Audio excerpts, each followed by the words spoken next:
Good evening, everybody. It is June 8th, 2023. My watch says that it is 10:23 at night. Okay, this is part 6 and the last part before we get to the questions and answers part of chapter 1. You can change the way you feel. The self-awareness exercise. Okay, so this is the chart or the numbered hemiplegics. I have no idea what to call these. It says the 10 forms of twisted thinking. Okay, so it's this, and it sort of looks like a chart. That's why I said that. Okay, 1, all or nothing thinking. You see things in black or white categories.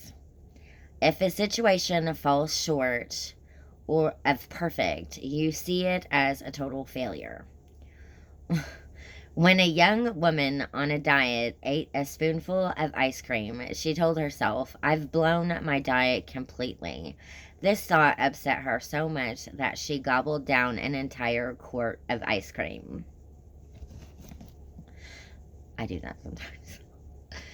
Okay, overgeneralization. You see a single negative event, such as a romantic rejection or a career reversal, as a never ending pattern of defeat by using words such as always or never when you think about it.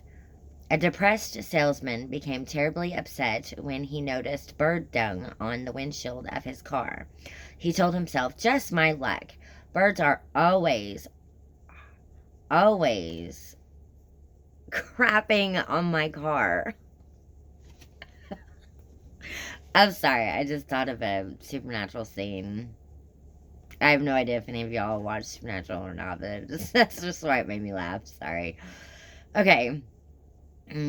Mental filter. You pick out a single negative detail and dwell on it exclusively so that your vision of all of reality becomes darkened, like the drop of ink that discolors a beaker of water. Example, you receive many positive comments about your presentation to a group of associates at work, but one of them says something mildly critical. You obsess about his reaction for days and ignore all of the positive feedback. 4, discounting the positive. You reject positive experiences by insisting they don't count.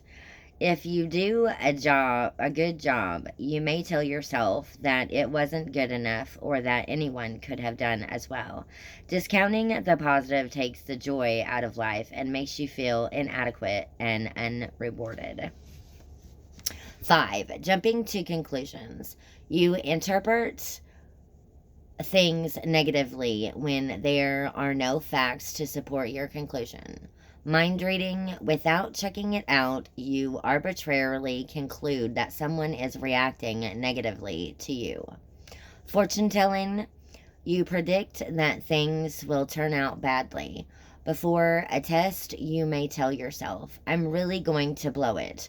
What if I flunk?" If you're depressed, you may tell yourself, "I'll never get better." 6, magnification. You exaggerate the importance of your problems and shortcomings, or you minimize the importance of your desirable qualities. This is also called the binocular trick. 7, emotional reasoning. You assume that your negative emotions necessarily reflect the way things really are. I feel terrified about going on airplanes. It must be very dangerous to fly. Or, I feel guilty. I must be a rotten person. Or, I feel angry. This proves I'm being treated unfairly. Or, I feel so inferior. This means I'm a second-rate person. Or, I feel hopeless. I must really be hopeless. 8, should statements. You tell yourself that things should be the way you hoped or expected them to be. After playing a difficult piece on the piano, a gifted pianist told herself, I shouldn't have made so many mistakes. This made her feel so disgusted that she quit practicing for several days. Musts, oughts, and have tos are similar offenders.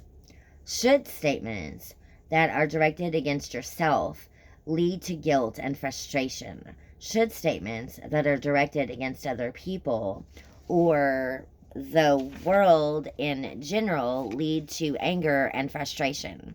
He shouldn't be so stubborn and argumentative.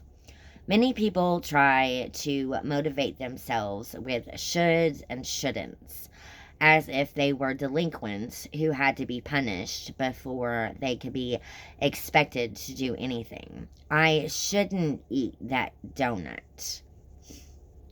This usually doesn't work because all these shoulds and musts make you feel rebellious and you get the urge to do just the opposite. Dr. Albert Ellis has called this masturbation. I call it the shouldly approach to life. 9. Labeling.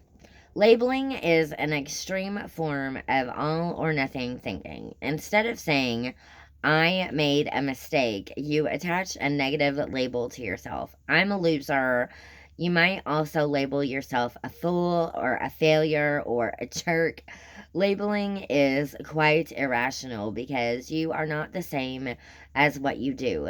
Human beings exist, but fools, losers, and jerks do not.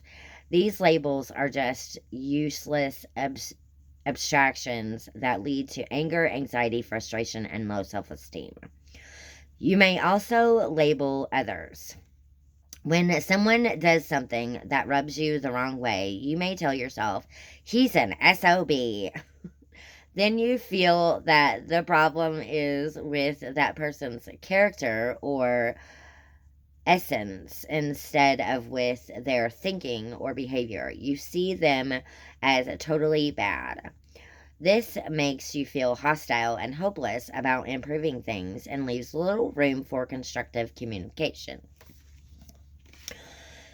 10. Personalization and blame.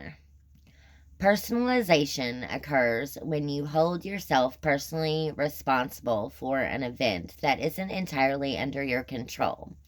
When a woman received a note that her child was having difficulties at school, she told herself, this shows what a bad mother I am, instead of trying to pinpoint the cause of the problem so that she could be helpful to her child.